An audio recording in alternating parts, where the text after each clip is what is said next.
Welcome to the Bruce Williams channel.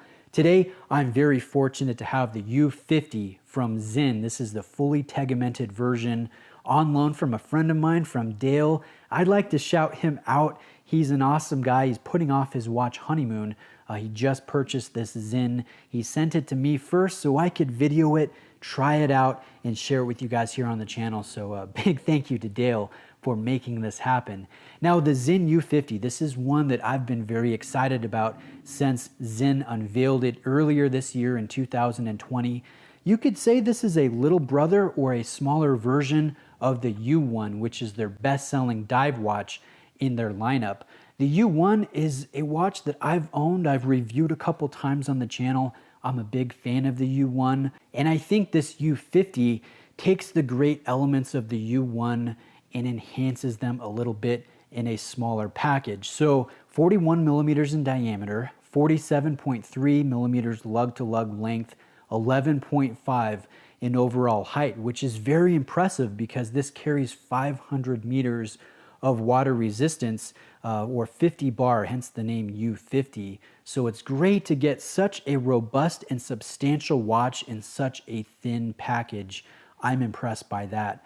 20 millimeters when it comes to the lug width, and a small taper down to 18 millimeters at the bracelet where it meets the clasp here. So great dimensions. Should you go with a U50 or should you go with the U1? Which is the better watch?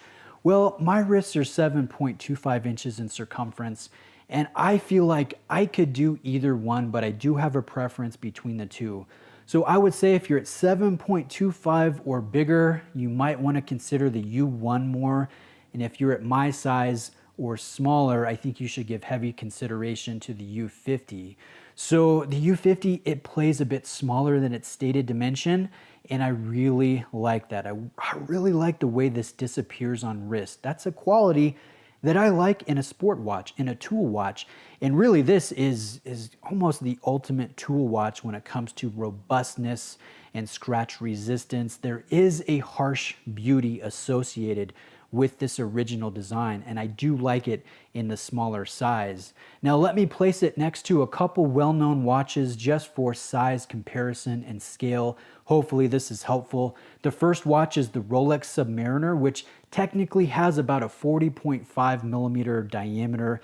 And you guys can see side by side, the Rolex looks more substantial, and I will say it wears a bit more substantial than the U50. Now placing this next to the Speedmaster, which is 1 millimeter bigger in diameter, it definitely looks quite a bit more diminutive than the Speedmaster.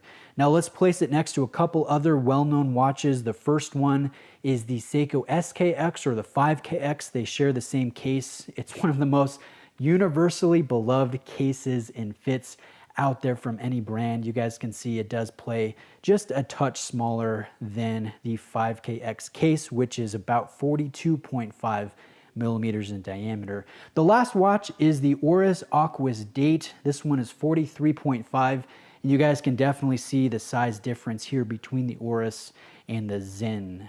So in summation, yes, you could do either one, I think, the U1 or the U50. It just kind of comes down to personal preference and my own preference. I like the U50. I like this more compact package. And if we look at the dial, there's some nice things going on here. It basically looks the same as the U1, but there's a few tweaks that I think, I don't know, just make it look a bit more proportional, if that makes sense. So if we take a look at the date by the 3 o'clock position, you guys can see a matching date wheel or a blacked out date wheel. And the hour marker on the right-hand side is the exact same size as the other hour markers, the 1, the 2, the 4, and the 5, etc. And I like that symmetry. I think that's nice. The spacing is proportional. And if we look at the handset, there's some things that I really enjoy. And I think Sinn is subtly displaying their attention to detail and proportion. So if we look at the running seconds hand, you'll notice the edge of the tip there just graces the inner portion of the 60-minute track, which I think is very nice. Now the running seconds hand and the minute hand are the exact same length, so the same thing could be said with the minute hand. The outer tip graces the inner portion of the indexing, and then the kind of block area, not the outer tip, but the edge of the minute hand just graces the inner portion of the hour markers. Again, that is just a precise length and width as well. The width of the handset is basically the same as the hour markers. So there's just great attention to detail. The length is good, the legibility is excellent, and in low light, everything is well laid out and organized and easy to read at a glance. Now, I really like the large lume pip here in the bezel. I think that's very helpful. And the luminescent formula is a classic super luminova. So it glows green, it has decent longevity, and my only real criticism here is the edges. They are a bit fuzzy or hazy. There isn't the definition and crispness that I would like to see. Now let's zoom out and talk about a few other differences. I think Sinn has improved the bezel action. The U1 has notoriously loose action, which I don't mind, but I know is a bit off-putting for some watch enthusiasts. The U50 has a much tighter feel, very precise, very toolish. In fact, I really enjoy the bezel action here. If I had any criticism, it is a touch hard to turn. It requires a decent amount of torque, but you know what? This is a tool watch and I'm nitpicking here. I think it is very good for its price point. Now, speaking of price, full retail, fully tegimented is $2,920, which funnily enough is a little bit more than the full tegimented U1, which is larger, carries more material, more water resistance. That one is $2,780.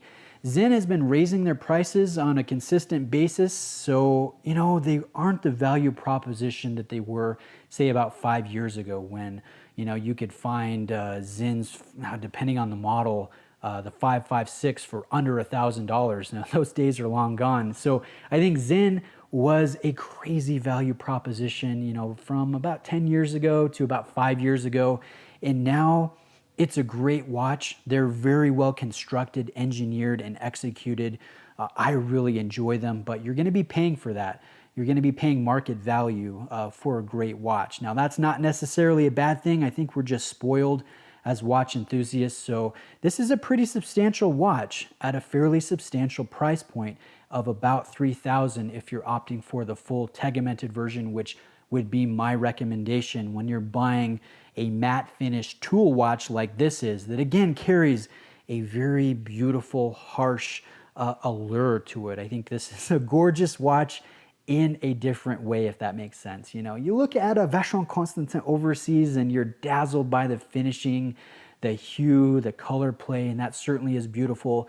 But I do think there is a definite, just a definite appeal and beauty to something so harsh and toolish and rugged. I think the Sinn U50 really nails that aesthetic. Now let's talk about a few other details as we wrap up this presentation. We have a sapphire crystal with double layers of anti-reflective treatment on the top of the flat sapphire as well as the underside. So you get a great degree of clarity, which I really like. In some angles, you swear you could reach in and touch the handset, touch the dial, because it really looks like there's no crystal. Now there will be some give and take with that, because with the anti-reflective treatment on the top side, I found to be kind of a smudge magnet that attracts oil, fingerprints, dust, hair, and particulates. So I find myself throughout the day pulling out the microfiber cloth and wiping it clean. So there will be some give and take, but the anti-reflective treatment is very nice. The movement choice is a Sellita SW200-1. The crown action is very nice, very smooth. We have an instantaneous date changeover feature at midnight, which I really like. 4 hertz, and it is hacking, hand winding. So Sinn, they go through the trouble, and I got to give them props for this. They go through the trouble of regulating and adjusting each one of the movements, so they're very well dialed in from the factory before they're sent to the authorized dealers. So this one is running just about spot on, which I find very impressive. Now there's a few other things I want to mention. The bracelet here, the H-Link bracelet, very robust and substantial. Each one of the links are held together with 2 different hex head screws, and Sinn does supply you with the tools to make that bracelet adjustment, which is nice. And then if you look at the bezel is attached in multiple positions with small screws as well. So very robust. I like the drilled lugs. Again, I like the thin profile, the nature of the design, how confidence inspiring this is, the anti-magnetic properties, the legibility. This really is one of, if not the best tool watch that you can buy. Now let's talk about negative elements as we wrap up the video. I mentioned the kind of fuzziness of the lume. I mentioned the smudge magnet of the crystal. The only other thing that I would say is the clasp. And again, I'm nitpicking here because the whole model is very strong, but the clasp feels a bit dated. This has a pressed metal clasp with a flip lock and a clamshell closure. It is milled with the center folding portion. There are 3 different micro adjustment holes. There is a milled dive extension system, but again, it feels, 5 years old in the design. And Sinn, they're well known for over-engineering their watches. And I would love to see an over-engineered clasp, new deployment with the micro adjustment system. I think Sinn could do an absolutely fantastic job with that. So I think that is one area for improvement. Even though this clasp gets the job done, it's simple, it's comfortable, it just feels a bit dated. Now, just in closing, let me reiterate, this is a great tool watch. It's not perfect. It's not a steal of a deal, but I think you're getting the value if you were to purchase this watch. And which one should you purchase? Should you go with the original U1 or should you go with this newer, more expensive U50? Again, kind of look at your wrist, look at your sport watch preferences, and try to make that purchase accordingly. Just be aware the U50 plays a bit smaller than its stated dimension, and I really like that. So I'm giving serious consideration to purchasing one of these myself.